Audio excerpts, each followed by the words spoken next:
जाबाई सासुरा सासुरा ओलांडून उंबराग जाबाई सासुरा सासुरा कुणी तुणी काढल कुणी तू हसत राहा तू वळू नको पुन्हा नको पर तू माहेरी पुस पुस होईल कधी येऊ नको अडी उलट बोलू नको ग करू शिरजोरी सांगाया तर सोपे सांगाया तर सोपे पण कठीण सगळे रोज रोज कसरत तारेवरची होणार सून मी ह्या घरची रोज रोज कसरत तारेवरची होणार सून मी ह्या घरची राणी मी राजाची जमवून घेईन कशी बशी थोडी गोड थोडी मिरची थोडी थोडी गोड थोडी मिरची होणार सून मी ह्या घरची होणार सून मी ह्या घरची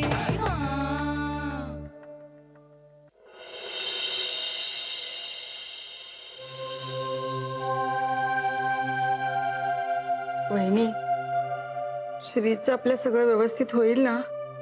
मला तर बाई काळजीच वाटून राहिलीये. आज जेवल्या सुद्धा नाहीत कुणी धडपणे. सगळ्या जणी ताटाला नमस्कार करून उठल्या. हो ना, आईंचे चित्त थाऱ्यावर नाहीये. त्या फेऱ्या घालतायत मागे पुढे. श्रीच्या तोंडून सगळं काही नीट आहे असं ऐकल्याशिवाय कोणाचा जीव भांड्यात पडणार नाहीये. मी तर गणपती पाण्यात ठेवणार आहे त्या मुलीबरोबर श्रीचं सगळं व्यवस्थित व्हावं म्हणून. वहिनी, माझ्या श्रीने कधी कोणाचं वाकडं केलं नाही. त्याचं सगळं नीट होऊ दे. इंदू, अगं नको रडू, नको काळजी करू. इतकी चांगली मुलगी आहे ती, सगळं सुरळीत होईल. मी एक बोलू का? नाही म्हणजे आपल्या घरात लग्न टिकत नाहीत म्हणून आपल्याला जास्त काळजी वाटते. आपण ना श्रीचा हसरा चेहरा डोळ्यासमोर आणायचा, म्हणजे मग आपल्या सगळ्या शंका दूर होतील. हो ना?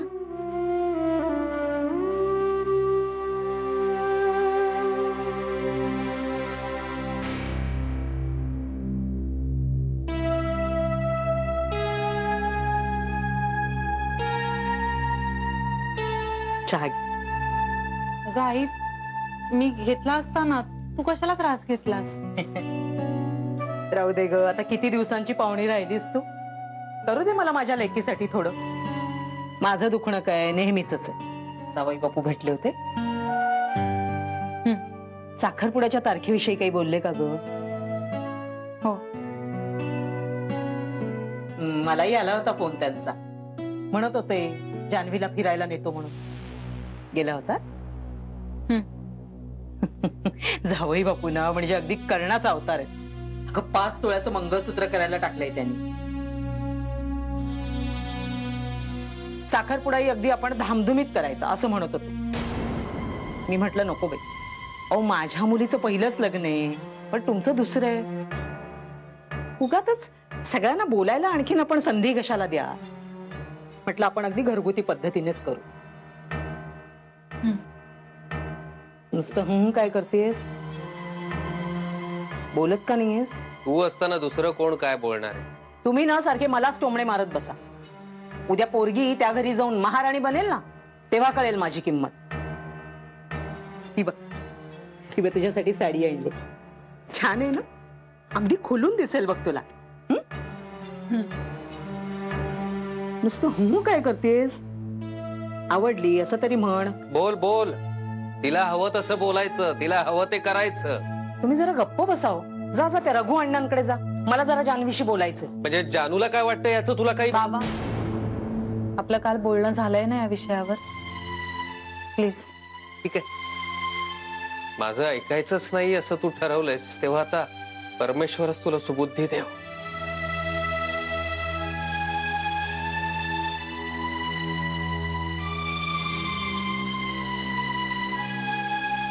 देव ना ह्यांनाच सुबुद्धी देऊ.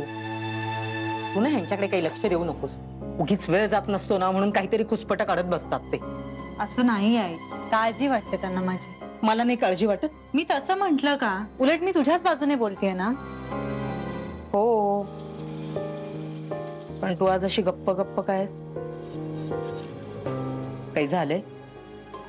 नाही, थकले जरा, बाकी काही नाही. हो का?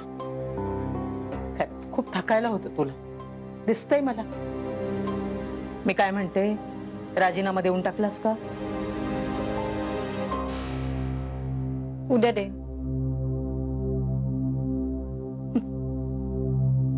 जान्हवी, हे बघ मी काय आणलंय बघ, जावई बापूंसाठी घेतलीये मी. आई, एवढे पैसे तू कुठून आणलेस?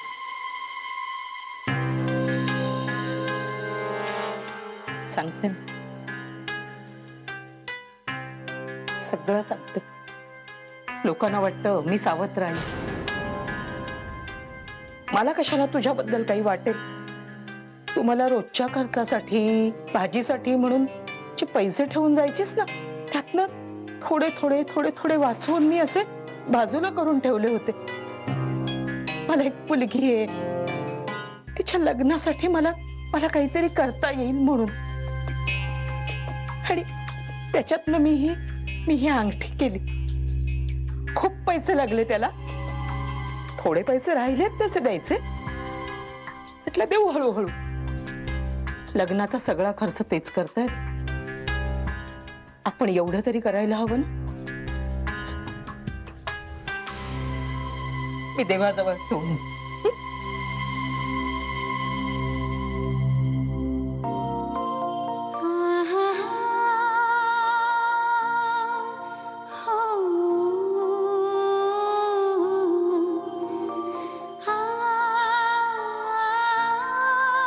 आई अगं, किती करतेस माझ्यासाठी. कोण म्हणेल ग तुला माझी सावत्र आई आहेस असं? I am sorry. त्या लग्नाच्या विषयात जरा माझं मन खट्टू झालं होतं. नाही म्हणजे लग्न करायचं नाही असं नाही ग, पण भीती वाटतेस ना, मन जुळतील का, स्वभाव जुळतील का. तू इतकी छान मुलगी आहेस ना, की तुझं कोणाशीही जमून जाईल. आणि खरंच सांगते, पुढच्या जन्मी माझ्या पोटची पोर म्हणूनच जन्माला येईल.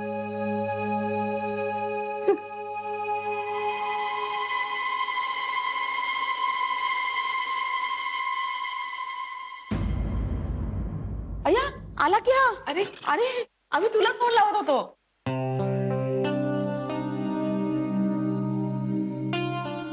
काय झालं? बरं नाही का वाटत आहे? नाही, काय नाही. अरे पण मग असा चेहरा का पडलाय तुझा? अगं डोकं दुखतंय थोडस. अरे देवा, ताप नाहीये ना? नाही, ताप नाहीये. ऑफिस मध्ये काही झालं का? नाही. मी तुझ्यासाठी ना गरमागरम चहा करून आणते आणि बाम लावून देते तुला. हा, बेबी आत्या, मला चहा नको. आणि मला एक महत्वाचं काम पण आहे. अरे बाळा, तू काम कर, पण आत्या प्लीज मला अर्धा तास दे. अरे पण प्लीज मला अर्धा तास द्या. I be all right.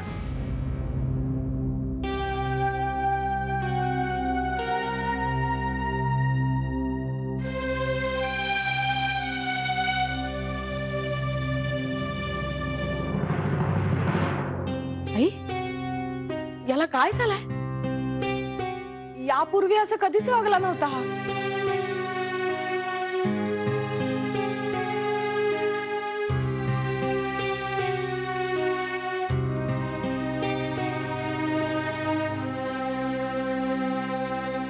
मनात आणलं ना तर बाई अख्खं जग चालवू शकते. माणसं हँडल करणं खूप सोपं असतं ग. मी जान्हवीच बोलतेय. हॅलो.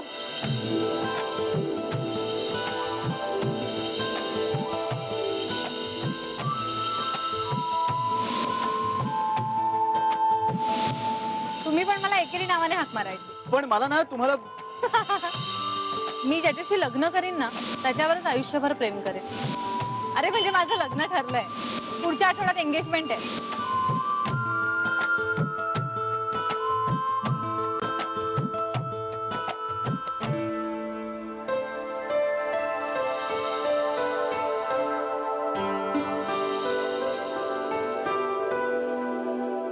का होतं असं? आयुष्यात जे कधी मिळणारच नसतं ते आपल्या वाटेत तरी का येतं? कसली थट्टा आहे ही? चांगला जगत होतो मी, माझा माझा. का ती मला भेटायला हवी होती? का जीव जळायला हवा होता? मला ती कधी मिळणारच नव्हती, तर हे सगळं का घडायला हवं होतं? असं चालायचंच. दिस इज लाईफ. आपल्याला हवं ते सगळं मिळतंच असं नाही, नाही का?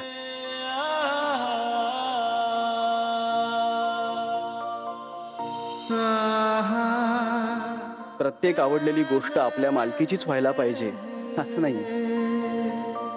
ती गोष्ट या जगात आहे ही सुद्धा खूप सुंदर गोष्ट आहे. पण खरं सांगू, तू माझ्या आयुष्यात आलेली सगळ्यात सुंदर गोष्ट आहेस. पण आता प्लीज यापुढे मला भेटू नकोस, मला दिसू नकोस. मी सावरेन स्वतःला.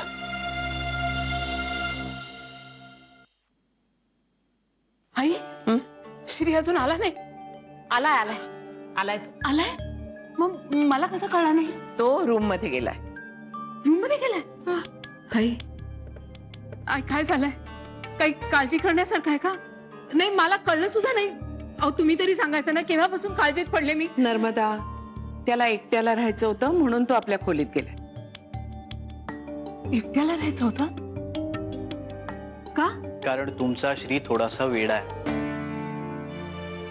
श्री, अरे असं कुठे गेलास रे? किती काळजी वाटली मला. कुठे गेला होता? अगं एवढं काय झालं?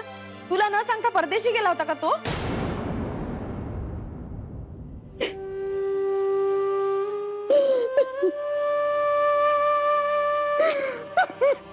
ठीक आहे.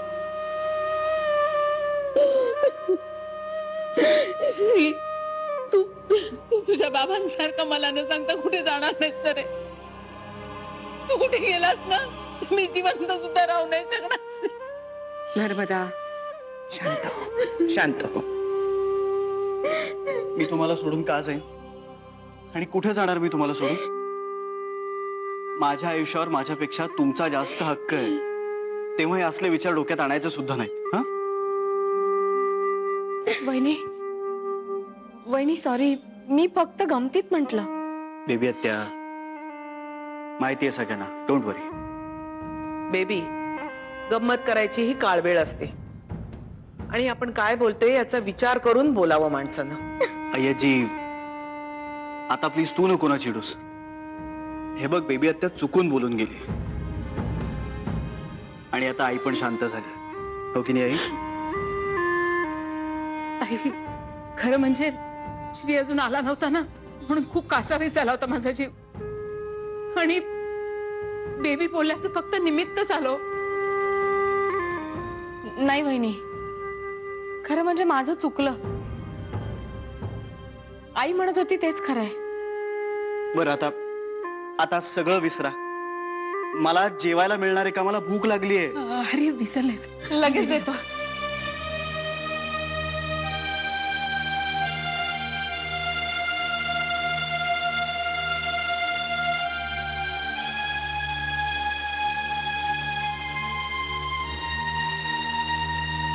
श्री,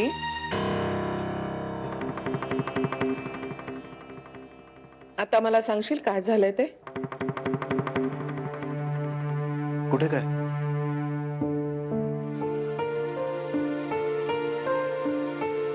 तू आल्यापासून तुझा चेहरा उतरलाय. अगं नाही, तसं काही नाहीये. श्री, मी तुला 28 वर्ष पाहतेय. तू स्वतःला ओळखत नाहीस ना, तेवढा मी तुला ओळखते. तुझं आजारपण, तुझी अस्वस्थता तुझ्या आधी मला जाणवते. बरोबर आहे आजी तुझं. काही नाही ग, मी थोडासा दमलो होतो. कधी कधी वाटतं ना की सगळंच खूप निरर्थक आहे. तसंच काहीसं वाटत होतं, म्हणून असेल कदाचित. कोणी दुखावलंय तुला?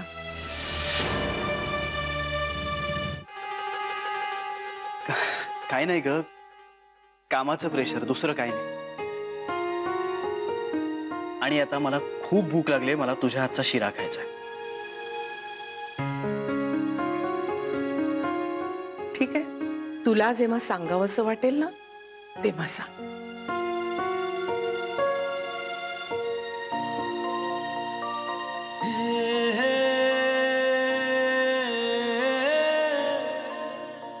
खरंय तुझं, तू मला मी ओळखतो त्यापेक्षा जास्त ओळखतेस. पण काय सांगणार तुला, सुरू होण्याआधीच संपलंय सगळं. आता मला माझी अवस्था यांच्यापासून लपवण्यासाठी जीव तोडून प्रयत्न करावे लागतील. मला कसला त्रास होतोय हे जर यांना कळलं ना तर खूप अस्वस्थ होतील. मला स्वतःला खूप कंट्रोल करावं लागणार आहे. अगं काय चाललंय, कस्टमर आहे. तू मला आधी सांग की तुझं काय चाललंय. तू का करतेस त्या माणसाशी लग्न? का म्हणजे? का म्हणजे तू वयाने केवढा मोठा आहे यार. आणि to be very frank with you, मला असं वाटतंय की तो माणूस तुझ्याकरता बरोबर नाहीये. जान्हवी, मी तुला सांगते की तू त्या माणसाबरोबर खुश राहू शकणार नाही. तुला वाटतंय तसं काही नाहीये? काय नाहीये यार, मला तो अत्यंत डॉमिनेटिंग आणि इरिटेटिंग माणूस वाटला. तू ओव्हर रिॲक्ट करतेस गीता. सॉरी. तू गेल्यानंतर हे सगळेजण चर्चा करत होते की जान्हवी अशा माणसाशी कसं काय लग्न करू शकते, तो बाबांच्या वयाचा आहे वगैरे वगैरे. आणि लव्ह मॅरेज असतं तर आम्ही समजू शकलो असतो, पण अरेंज मॅरेज असताना सुद्धा तिने वयाचा विचार केला नाही का वगैरे वगैरे. आणि मी तुला खरं सांगू का, मला सुद्धा पटलेलं नाहीये. आणि तुला राग आला तरीही चालेल, पण मी तुझी फ्रेंड आहे म्हणून मी तुला सांगते की तू जर त्याच्याशी लग्न केलंस ना तर तो मूर्खपणा ठरेल. तू एक काम कर, तू लग्नच करू नकोस. That will be better. तुला वाटतंय तसं खरंच काही नाहीये ग. त्यांचा स्वभाव खूप छान आहे. कम ऑन, छान स्वभाव.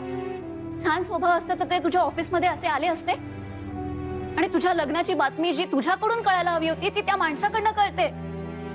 तुला त्यांना बाहेर घेऊन जायचं होतं तर फाईन, ठीक आहे, सरांची परवानगी मागायची होती ना. पण नाही, त्याने डायरेक्ट सांगितलं. आणि मला तू सांग की तू लग्नानंतर का नोकरी करायची नाही, का करायची नाही सांग. तू घरात बसून काय करणार आहेस? आपण नंतर बोलूया या विषयावर. नाही नाही, प्लीज थांब, एक सेकंड थांब. मला असं वाटतं की तू आत्ता जावंस आणि नकार कळवावास. लग्नाचा पुनर्विचार कर. माझं ऐक राणी, तू खुश नाही राहू शकत. आणि हे बघ, नोकरी सोडण्याचा अजिबात म्हणजे अजिबात विचार करू नकोस, कळलं का? मी राजीनामा लिहून आणलाय आज. What? ऑफिस आवर्स मध्ये पर्सनल गोष्टी नको. बरं नाही दिसत. मला सरांना भेटायचंय, राजीनामा द्यायचा आहे माझा. आलेच.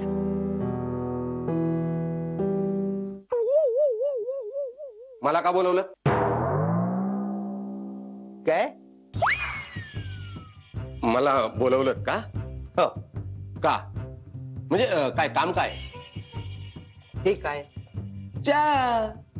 म्हणजे शतकानुशतक लोक ज्याला चहा असं म्हणतात तो चहा होता होय.